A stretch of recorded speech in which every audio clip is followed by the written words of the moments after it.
Monsoon में पानी की अधिकता और कीड़ों की अधिकता होने की वजह से गर्मियों की सब्जियां उगाना बहुत मुश्किल होता है, लेकिन हम इस वीडियो में जानेंगे कैसे हम इस समस्या से बच सकते हैं। हे प्लांटोलिक्स, यदि आपने आपके घर में लौकी की, तोरी की और घिया की बेल लगाई है और उसमें पैदावार आपको बहुत कम मिली, या फिर ऐसा हो रहा है कि फिंगर के साइज की होकर के सारी की सारी लौकियां गिर जाती हैं, खीरा या तोरी गिर जाती है, सड़ जाती है, तो ये वीडियो आपके लिए अंत तक जरूर देखना। हम इसका रीजन जानेंगे और इसका इलाज भी करेंगे।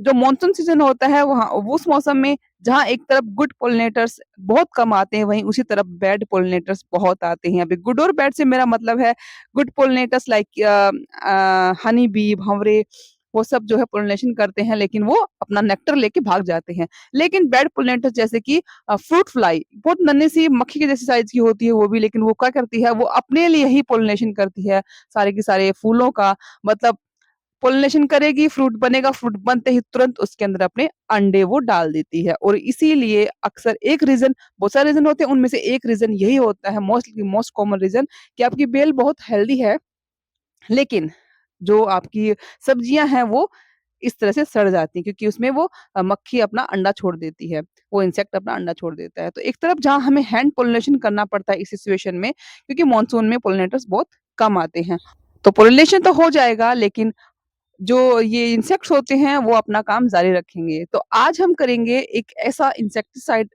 तैयार जो कि इन सबको दूर भगाएगा, लेकिन वो बिल्कुल ऑर्गेनिक तरह से, एक तरीके से किचन में मिलने वाली सब यूजफुल और एडिबल चीजों से हम ये इंसेक्टिसाइड बनाएंगे। और ये मैंने ट्राइड एंड टेस्टेड है, इसके बाद मैं ये वीडियो बना रही हूँ। ये सब जो लोग देख रहे हैं आप, रिजल्ट में आपको दिखाऊंगी, ये सब अब बड़ी हो चुकी हैं, और किस तरीके से मैंने इनको बचाया है इंसेक्ट से, वो भी ऑर्गेनिक तरीके से, वही हम आज बनाने वाले हैं। ये देखिए, आप देख सकते हैं, ये लौकी की बेल मैंने लगाई है अपनी छत के ऊपर, और ऊपर से शेड लगी हुई है, क्योंकि बारिश बहुत होती है यहाँ पे, तो सबकी छतों पे अक्सर यहाँ पे पतरा होता है, शेड होती है, तो फुल डे की सनलाइट भी यहाँ पे नहीं मिल पाती है, इस वजह से एक एक सुबह सुबह की ही मिलती है।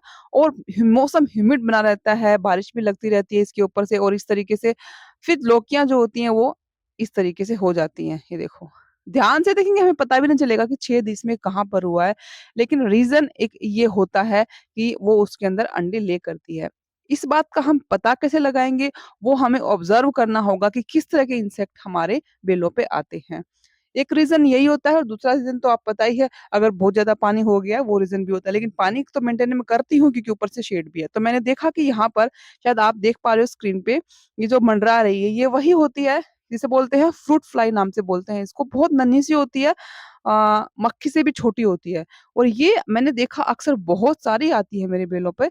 तो मैंने अब इनको भगाने का ठान लिया है। देखिए क्या करना है हमें, लगभग 2 ढाई गिलास के करीब मैंने पानी ले लिया है, लगभग 1 लीटर पानी मैंने ले लिया है। उसके अंदर हम डालेंगे किचन में मिलने वाले, सबके घरों में मिलते हैं ये कुछ मसाले। ये मैंने ले ली है दालचीनी, और कुछ लौंग मैंने ले ली है। ये मैं बना रही हूँ लगभग 1 लीटर पानी के लिए, क्योंकि मेरे पास 2 ही बेले हैं। ज़्यादा बनाना है तो आप क्वांटिटी ज़्यादा कर सकती हैं। ये जो मेरे हाथ में देख रहे हैं आप, ये हींग है, बिल्कुल असली वाली हींग। ये जो गाँठ थी मैंने इसको घर में पाउडर बनाया है।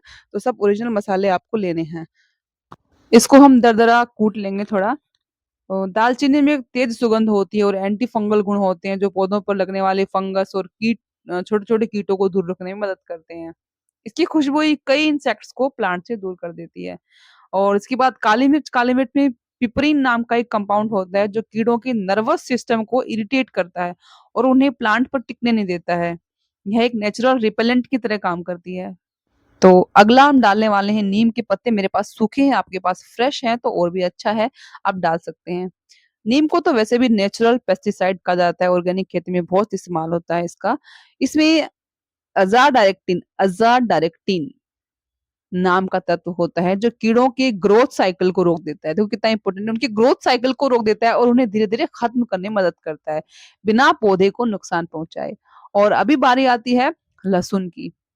लहसुन की सबसे बड़ी खासियत इसकी तीखी गंध और एंटीबैक्टीरियल गुण होते हैं। ये न सिर्फ कीड़ों को भगाता है, बल्कि पौधों को बैक्टीरियल इन्फेक्शन से भी बचाने में मदद करता है। तो लहसुन की एक कली, मोटी कली थी, उसको ही मैंने दरदरा कूट करके इसके अंदर डाल दिया है।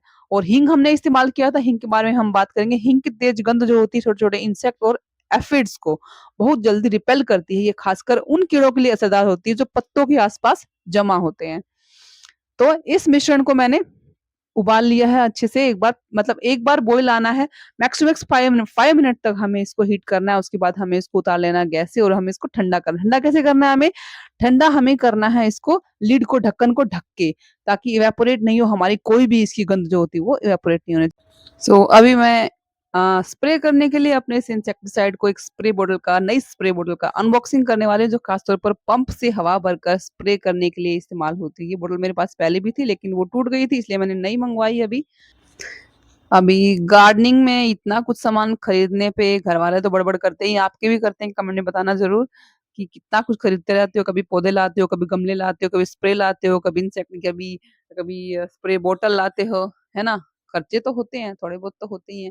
लेकिन आज हम ऑर्गेनिक वाला फर्टिलाइज़र बना रहे हैं और कोई भी इसमें कीमत नहीं लगनी है, आपकी किचन की चीज़ों से ही हमने इसको बना लिया है। ये जो बॉटल मेरे को मिली है काफ़ी अच्छी लगी मुझे ये। इस तरह की जो बोतल होती है, जो खासतौर पर पंप से हवा भरकर स्प्रे करने के लिए आती है, ये बोतल देखने में काफ़ी सिंपल लगी लेकिन बहुत ही यूज़फुल है, खासकर गार्डनिंग और होममेड स्प्रेज़ के लिए। इसका सबसे अच्छा फीचर इसका पंप सिस्टम है, जिसमें आपको बार-बार दबाने की ज़रूरत नहीं होती, बस एक बार हवा भरनी होती है, फिर लगातार फाइन मिस्ट स्प्रे मिलती है, मिस्ट के जैसा बिल्कुल। इसको ना मैंने जो मेरा इंसेक्टिसाइड था, उसको मैंने छान लिया मलमल के कपड़े से। और मैं इसको डायरेक्ट ही स्प्रे कर रही हूँ, डाइल्यूट भी नहीं कर रही हूँ मैं इसको, क्योंकि कोई इसमें दिक्कत वाली बात नहीं है। तो मैंने इसको मलमल के कपड़े से छान लिया है और फिर मैंने इसको डाल, ताकि हमारी बॉटल जो है वो बिल्कुल भी ब्लॉक ना हो। इस बॉटल से स्प्रे करना बहुत ही ईज़ी और ईवन हो जाता है। बोतल का डिज़ाइन भी काफ़ी कंफर्टेबल है और हाथ में पकड़ने में हल्की और मजबूत भी लगती है। स्टार्टिंग में जब मैंने पंप किया, आप मत करना ये गलती, तो मुझे लगा कि बोतल खराब है और इसमें हवा भर ही नहीं रही थी। बहुत देर से मैं ट्राई कर रही थी, करती जा रही थी, लेकिन बाद में मुझे मालूम चला ढक्कन जो मैंने लगाया था, ढक्कन थोड़ा हल्का-सा लूज़ था। तो ढक्कन पहले चेक कर लें, इसका लिड जो होता है इसका, अगर हल्का-सा भी लूज़ रहेगा ना तो हवा नहीं भरेगी इसमें। तो मैंने फिर से उसको फिर से टाइट किया ढक्कन को और इसमें फुल हवा एक बार में भर गई। फुल हवा भरने का इसमें यही साइन होता है कि पंप जो है वो दबना बंद हो जाएगा, बहुत हार्ड हो जाएगा। ये देखिए अच्छे से इसमें स्प्रे निकलने शुरू हो गई है और इसका मतलब नोज़ल है, बहुत ही एडजस्टेबल है, आप इसको हल्का कर सकते हैं, स्ट्रॉन्ग भी कर सकते हैं, मिस्ट भी बना सकते हैं देखो इससे।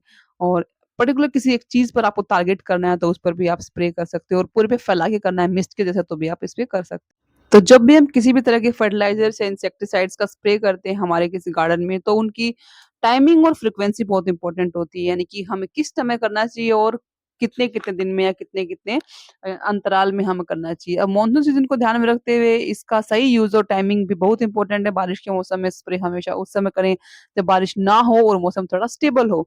सबसे अच्छा समय शाम का होता है, क्योंकि उस समय धूप कम होती है और पौधों पर स्प्रे अच्छे से सेटल हो जाता है। पौधे उसे अवशोषित कर लेते हैं। स्प्रे करते समय ध्यान रखें कि एक बार में कम से कम आप 1 मिनट तक कंटिन्यूअस स्प्रे करना चाहिए, ताकि हर पत्ती तक इवनली मिस्ट पहुँच सके। स्प्रे को करते समय हल्का-हल्का रोटेशन, गोल-गोल मूवमेंट में चलाना चाहिए, ताकि किसी एक ही जगह पर ज़्यादा लिक्विड ना जाए और पूरे प्लांट में बराबर कवरेज मिले। फ्रीक्वेंसी की बात करें तो मानसून में ज़्यादा स्प्रे करने की ज़रूरत नहीं होती। हफ्ते में 2 से 3 बार शाम के समय स्प्रे करना काफ़ी रहता है। अगर लगातार बारिश हो रही है तो उस दिन स्प्रे अवॉइड करना चाहिए, क्योंकि फ़ायदा नहीं, धुल जाएगा। लेकिन अगर बहुत ज़्यादा अटैक हो गया आपके पौधों पे, तो मैं कहूँगी ये इस तरह का होममेड स्प्रे आप हर रोज़ भी कर सकते हैं, शाम को लगातार 3 दिन तक करें। फिर लगता है कि एफिड्स वगैरह, मिलीबग्स वगैरह कम हो गए हैं, तो आप हफ्ते में 1 बार कर सकते हैं या 5 दिन में 1 बार कर सकते हैं। लेकिन बहुत अटैक है तो आप डेली भी कर सकते हैं, क्योंकि इससे कोई भी नुकसान पौधे को नहीं होने वाला है। मेरा ट्राइड एंड टेस्टेड, मैं आपको बता रही हूँ फिर से बात, मैंने ट्राइड एंड टेस्टेड है और ये जो छोटी-छोटी लोकियाँ हैं, ये अभी काफ़ी बड़ी हो चुकी हैं। इसके अलावा एक इम्पोर्टेंट बात ये भी कि स्प्रे करने से पहले हमेशा बॉटल को अच्छे से चेक कर लें कि नोज़ल प्रॉपर्ली काम कर रहा है कि नहीं। और जब छानेंगे कोई भी लिक्विड, ऐसा हम बनाएँगे ना घर पे कि थोड़े-थोड़े में दाने रह जाते हैं, तो हमेशा कपड़े से छानें, छन्नी में छानेंगे चाहे छानने वाले से, तो उसकी नोज़ल जो है वो रुक जाएगी और अगर इसका प्रेशर सही रहेगा तो मिस्ट और भी फाइन आएगी और प्लांट्स को ज़्यादा फ़ायदा मिलेगा। साथ ही स्प्रे के साथ बॉटल को साफ पानी से रिंस करना भी ज़रूरी है, ताकि नोज़ल ब्लॉक ना हो। फ्रेंड्स, अगर आपको भी लगता है कि घर में थोड़ी-सी जगह हो तो वहाँ अपनी सब्जियाँ ऑर्गेनिक तरीके से उगानी चाहिए, तो इस सफ़र में मेरे साथ जुड़िए। अगर आपको मेरा ये वीडियो और ये होममेड नेचुरल तरीका पसंद आया तो वीडियो को लाइक करें, कमेंट करके बताएँ कि आपने अपने गार्डन में कौन-सी ऑर्गेनिक सब्जियाँ उगाई हैं, और ऐसे ही गार्डनिंग टिप्स के लिए मेरे चैनल को सब्सक्राइब। तो मिलते हैं किसी नेक्स्ट वीडियो में एक नई इन्फॉर्मेशन के साथ, चाहे वो इंडोर प्लांट्स की हो, चाहे वो वेजिटेबल प्लांट्स की हो। Till than happy planting, keep planting and thank you so much for watching.